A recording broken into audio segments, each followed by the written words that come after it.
Туғандар, ассаламу алейкум. Өте чоң сүйінші туғандар. Бүгін 26 март 2025 жыл Ноғат шаарындағы бүгінгі үчтен кийинки курс достор. Рубль өте чоң өзгөрүү болду. Саат айта келсек 1-ден 47 минут өтті туғандар.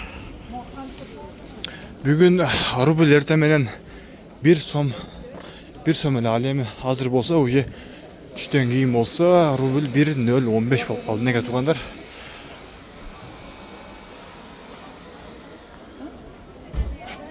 Доллар 86.40, евро 93.00, казак теңгеси болсо 0.120, рубль болсо 1 сом 0.15.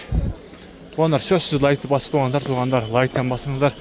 Колдоо иретинде биздин каналга сөз катталыңыздар. Сиздерге ар дайым өз убагында пайдалуу видеолор чыгарып турабыз. Ал эми кийинки банк Азия банкта болсо мына туғандар 1.015. Үчтен кийин өтө чоң өзгөрүү болду. Доллар 86.50, евро 93.00, казак теңгеси болсо 0.120.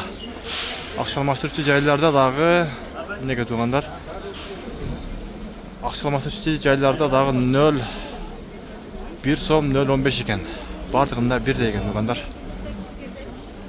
Банктардын бардыгында 1 сом 0.15 экен. Мына туғандар. Ноғат шаарындагы бүгүнкү түштөн кийинки рубль. Элдер өтө көп банктардын алдында туган экен.